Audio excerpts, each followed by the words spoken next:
I used to bully a kid in high school. I sent him a tape of me and his ex-girlfriend. He dropped out of school after that and went on to become a drug addict.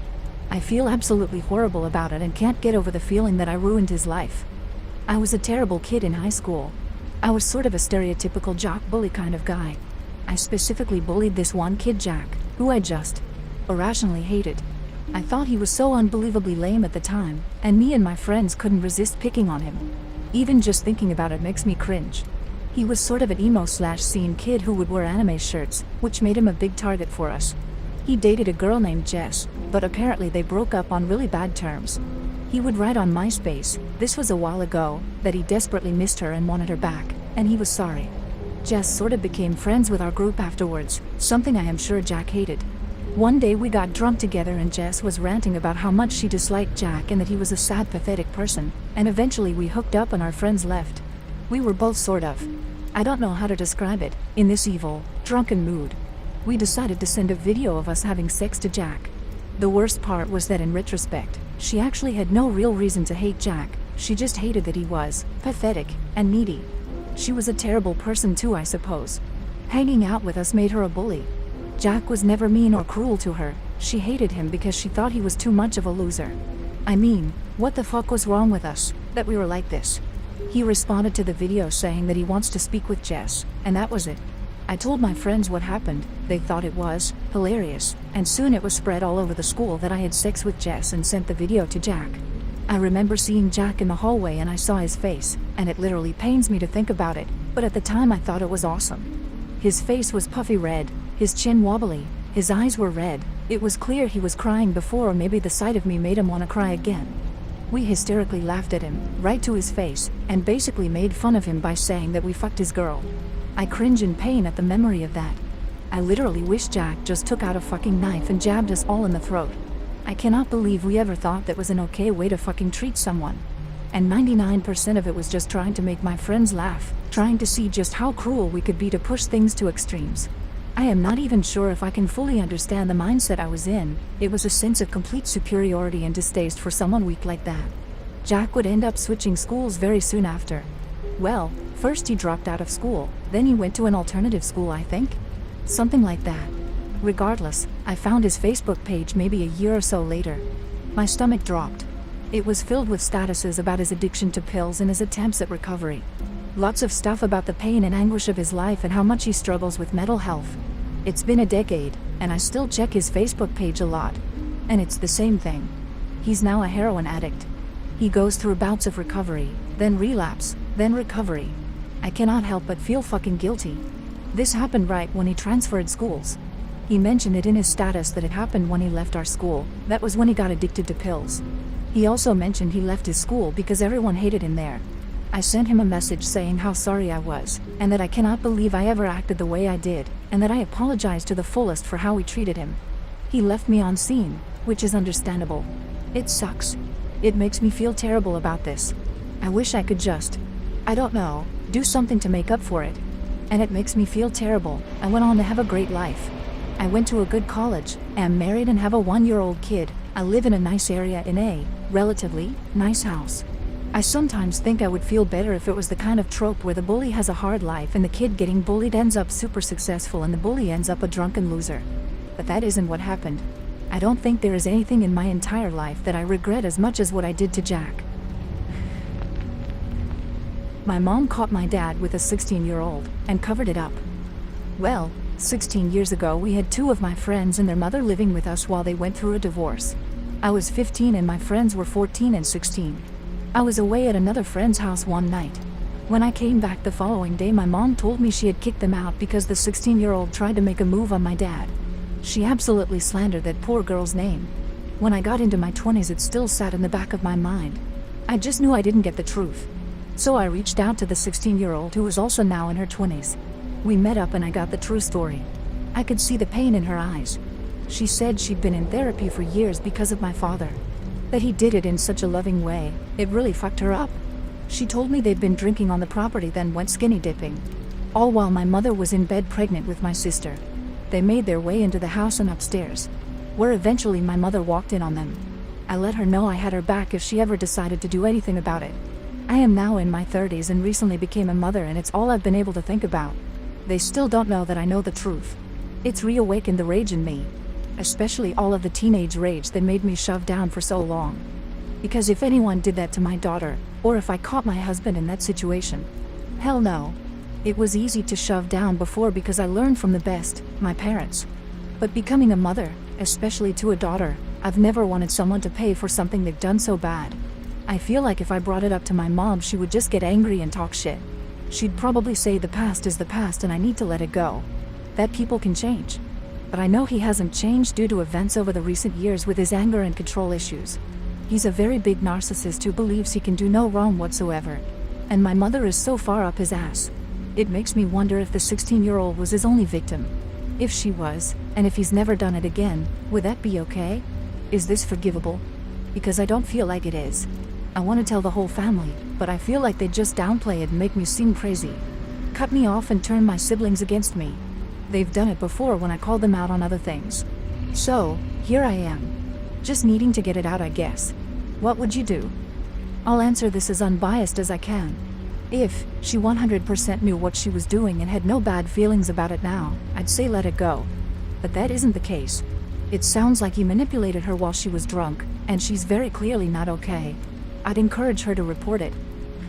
I guess I also should have mentioned that my father is a very wealthy man with a lot of higher-ups in his pocket. He's even had my brother's drunken wrecks covered up, because he's besties with a state trooper. So, it'd be nearly impossible to get him in trouble in this town. You say your mom was pregnant with your little sister at the time, and this has been years ago. I would be have heart-to-heart talks with lil sis and making sure pervert dad isn't plying her with booze and offers to go swimming. Yes, she is actually 16 now. And probably the only one in that household with a good head on her shoulders. I want to tell her, but I don't want to break her heart. And my parents have cut contact between us before and tried to turn her and my younger brother against me when I've tried to call them out on other bullshit. It's their way of hurting me when I hurt them. Recently I told her I'd probably not be coming around anymore because I'm tired of our parents' shit.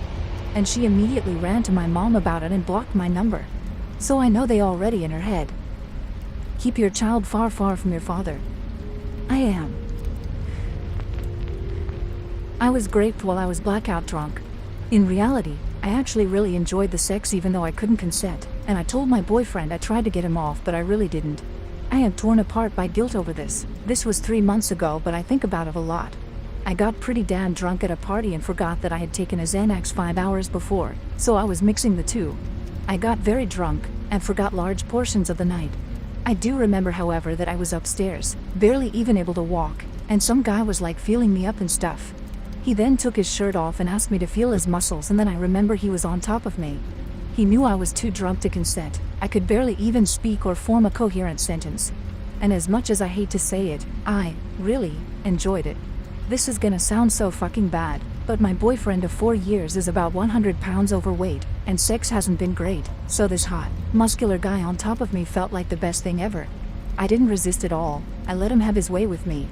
Well, as much as a blackout drunk girl could let someone have sex with him. He was forceful and sort of aggressive. There was no doubt he'd taking advantage. I wish I could say otherwise, but at the time it was just amazing. I had an orgasm, then stayed with him in bed for a bit smoking a cigarette. Someone came in. I didn't know this person, but they saw us in bed naked and she got upset and said that I was falling over drunk downstairs and there was no way I could consent. I said, no, it's fine. I consented. It's okay, and she just left. That is the part I hate the most. I was the one to tell her it was okay, not him. Anyways, I ended up vomiting. A few friends came in and saw me, naked, and the guy was gone. I told them some guy just had sex with me. I was blackout wasted, not even able to stand, so they right away knew it was grape. They called the police, hospital, etc. I had to give a statement about what happened. I left out the part where I enjoyed it. It took a while, honestly, to get all of that figured out. My boyfriend was devastated. I told him that I tried to fight the guy off but was too wasted to do anything. That isn't the truth. I didn't fight him off. I let him do that to me, and I enjoyed it. I literally want to tear my eyes out for even typing that out. I keep thinking back to how amazing it felt with us having sex, and it feels like some kind of horrible forbidden memory I wish that could be erased. Some part of me almost wishes I didn't enjoy it, that it hurt and that he was scary and aggressive. That way I wouldn't feel such guilt and shame.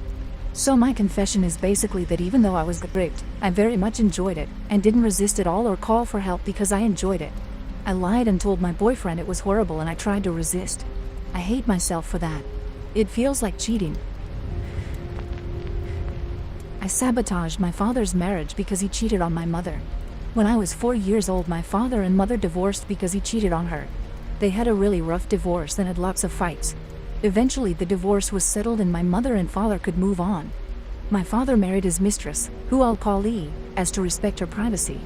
My father was really happy with her, and me and my sister got a stepbrother and 2 stepsisters with whom we got along really well. Skip forward 2 years and E started acting different, and so was my father. Me and my sister often couldn't visit our father because he had to work, whilst in reality he was free. When me and my sister were there, we often weren't allowed to eat at the table, which 7-year-old me didn't understand. Eventually my father started becoming more distant. He didn't wish me happy birthday anymore and missed a lot of important milestones in my childhood, like learning to ride my bike or plays at school. When I was 9, my sister and I could only visit 4 days a month and had to sleep in separate rooms. I vividly remember that during one weekend that we were there, I had accidentally broken a glass and E had turned furious. She sent me upstairs and had me take my socks off, which 9-year-old me found really weird. Then she showed me a piece of glass she held in her hand and said that this is what I deserved for my clumsiness. She pushed the shard of glass into the sole of my foot. I yelled and cried and tried to remove my leg from her grasp when I felt a hand on my shoulder. It was my father's hand. He was helping E do this. I don't remember what happened after that. E also got into a huge fight with my sister and it pulled her by her hair down to the basement. After these 2 occasions and a lot of verbal abuse, we decided to break all contact and tell our mother what had happened. We hadn't told her before because, well, he was our father. My mother knew this was serious abuse, but she was too afraid to alert the police since my father had threatened her with violence before. Skip forward another 5 years. I was 14 and a freshman at the same school my former step-siblings attended. Once I saw them, all the memories started rising again. My 2 stepsisters had become huge bullies and lots of people hated them. Me and a couple of friends decided to retaliate and secretly put small bags of marijuana in their backpacks. Apparently this had caused a huge fight in their home and my father and E decided to divorce. After this, E got into serious financial troubles and my father became an alcoholic. 2 weeks ago he was arrested for assault. E has allegedly become a prostitute and my former step-siblings have been brought into protective custody. This has all been my fault. It was my idea to put the marijuana in their bags, even though they hadn't done anything to me. I ruined the lives of my step-siblings and sent my stepmother and father into a downward spiral. Yet in some sick way I don't feel any remorse. My sister has been dealing with a severe eating disorder after all the verbal abuse from E, and has been hospitalized twice. I've tried once to end my own life because of my sexual orientation, since I thought I was an abomination after E's conservative Christian rants. Now me and my sister are doing better, though we still have traumas. We've thought about starting a lawsuit, but because of our ages during the incidents, legal advisors have advised us to just move on. Anyway, I'm in a real moral dilemma. I did something that caused horrible things, yet I don't feel any remorse. Am I a psychopath? If this is true, then you didn't sabotage your father's marriage. He and his wife did that to their own marriage, because they're horrible people. I guess so. I've always considered E a horrible person, but considering my father, one was just unimaginable, since he is my father, and I felt some sort of obligation to keep loving him and hoping he'll turn around one day. I've always wanted to have my father's approval but never got. That probably messed me up a bit. After all this I felt sort of liberated though, like I flipped him off and made clear I didn't need his approval. Their marriage might have been a ticking time bomb, both terrible people prone to heavy drinking. Parasite man. My obsession hurts others around me.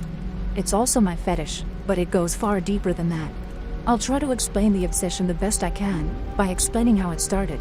Basically, when I was young I caught pinworms. It was a strange feeling and the itch was painful.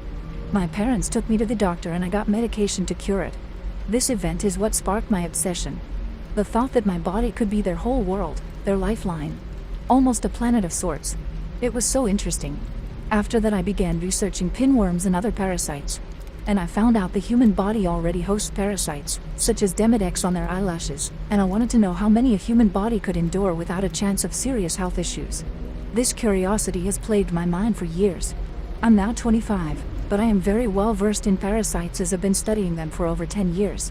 I also purposely infect myself with non-lethal parasites because it's part of a fetish of mine. Some have worked better than others. Quite a few have given me serious diarrhea and fevers, while others have been much more bearable. I currently have pinworms and tapeworms, various non-pathogenic protozoa and pubic lice. I am incredibly masochistic, so although it's uncomfortable, I do feel pleasure from it. All these parasites mean I need to eat a lot more than the average person, and I still look thin, and to be quite honest, it means I can enjoy so much more food than most people. I also keep multiple cultures of bed bugs and leeches in containers and allow them to feed on my blood sometimes, although those kinds are not really my passion as they do not live primarily on the human body, but I think they're interesting nonetheless, and I find them pretty cute. Now, it's time for the confession. My obsession and fetish isn't just about infecting myself anymore. I also have the desire to infect others, and I have acted on those desires. Sometimes my parasites just pioneer to new lands on their own. My family have caught pinworms multiple times without my intention, and other times I purposely spread them. I have infected strangers, friends, and even my own family. I know it's bad, but I just can't stop. I think I have parasites in my brain that makes me feel like I need to spread them. I know how crazy that sounds, but if you knew the feeling, you'd understand. Maybe it's just a mental illness, or maybe its origin is parasitic in nature. I really don't know. All I know is it feels good when I do these things. I feel an intense need to spread my children, and when I do, I feel pleasure. I must have spread thousands of my children over the years. I sometimes sprinkle tapeworm eggs into people's drinks when I'm out at clubs. I also caught pubic lice from sex with a random woman I met at the same club, and in return I'm pretty sure I gave her pinworms, so it was a trade. The woman wasn't even attractive. I just wanted to gift her some pinworms, and instead I basically won the jackpot by sleeping with her. I then spread my pubic lice to at least 4 other women. Sometimes I also sprinkle worm eggs onto food in buffets whenever I visit them. Yes, I understand you would think it's gross and messed up. I am basically betraying my species for my children. It's hard. I do enjoy people and I have wonderful friends and family, but I also love my parasites, and my fetish is just too hard to control. I don't want to hurt anyone when I do these things, but a force beyond my understanding is driving me to do it. I think I could possibly have a parasite in my brain that has not yet been discovered. I'm sorry to all the people I have caused discomfort to, but it's for a cause beyond human understanding. Although this all can be justifiable, I still feel guilt. I don't want to hurt anyone. I hope the people I spread my gifts to can find it in their hearts to be a little more open-minded and not kill my children, but learn to live with them like I have instead. I'm aware how strange and disgusting others will find me if they knew. I'm aware of how immoral this seems to most people. I assume you may see me in a negative light after reading this, but remember, I only want what's best for my children, and if you were truly in my shoes, I'm sure you would do the same. Oh.